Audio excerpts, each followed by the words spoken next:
عبد الناصر حاطط طيارة ورا بيتهم وبيمشي ويقف المذيع ويقول هنا حسين العرب حسين مصر. الناس دول اتهبلوا.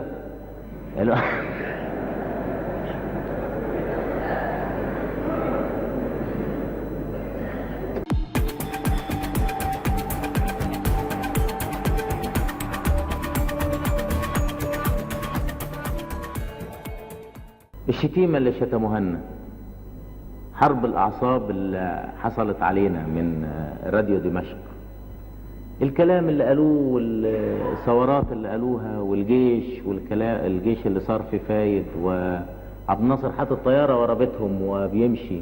ناس طبعا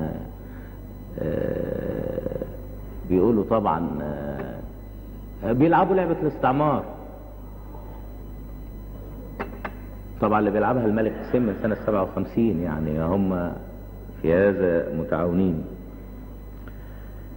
بيعرفوا ايه اللي بيعملوه. مش بس حتى دمشق، ده الملك حسين ويقف المذيع ويقول هنا حسين العرب حسين مصر.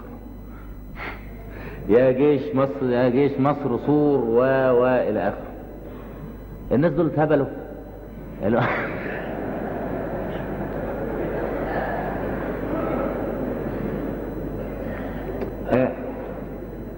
كلام ايه يعني؟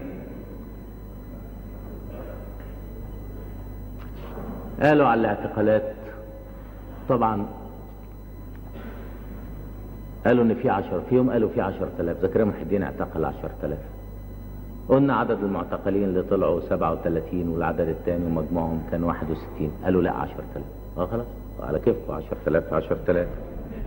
الحراسة قالوا ان احنا الحراسة فرضت على الوطنيين، حطوا من فرضت عليهم الحراسة، جعلوا منهم زعماء وطنيين. ما استحوش، ما اتكسفوش، فيش يعني. الحراسة